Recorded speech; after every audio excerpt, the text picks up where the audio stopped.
Have you ever looked at another couple and thought, oh, why can't my spouse be like that?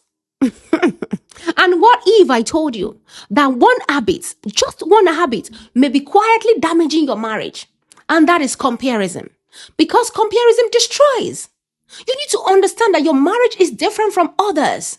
For instance, I am different from you, and you are not married to my husband. So when relationship coaches teach about marriage, we are not asking you to copy our homes, because the truth is simple. You are not married to the same person. So what many of us teach are principles. We teach principles that can guide you in your home. Principles that can be applied in different ways in your own home. And also we teach about the possibilities that you can enjoy when things are done the right way in your home. But here is what many people are getting wrong. For instance, before you go to your spouse and say, oh, this is what your mates are doing out there, please, I want you to pause. Yes, pause. Have you truly studied the person you're married to? Yes, please, you need to answer those questions. Because wisdom in marriage begins with you understanding your partner.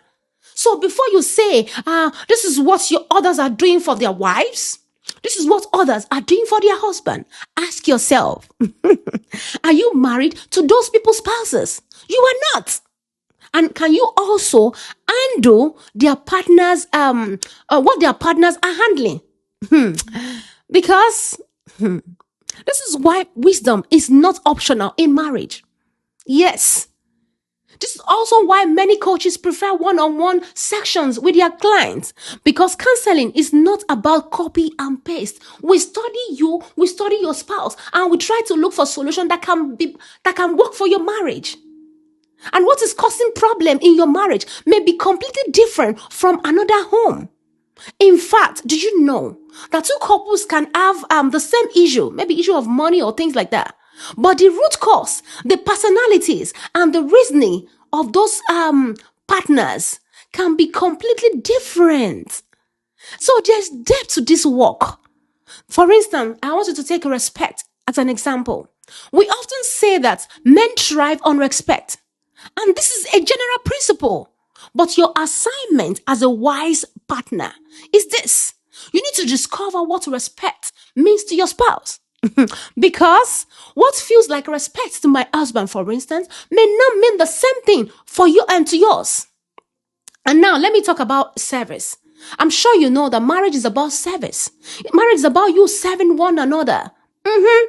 But service does not look the same in every home.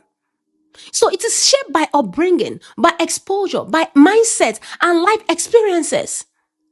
So I am saying this because what was meant to help you as a person should not end up harming your home when you try to copy exactly. Simply because you copy it without understanding can damage your home. Because you need to know yourself, know your spouse, and apply all these general principles in a way that bring joy to both you and your spouse. And you need to learn to treat each other with love, treat each other with respect, be kind to one another. Please, you need to get it. Don't copy another person's marriage and think that is going to work in your own home. No! Because marriage is not a competition. It is a covenant between you and your partner. So you need to know what works for you. After learning those principles, you need to now know how to apply it in your own home so that you can have a joyful home, so that you can have a happy home. Okay, please stop copying everything you see on internet. Stop copying every marriage, what others are doing in their marriages. Okay, learn the principles and apply it in your own home.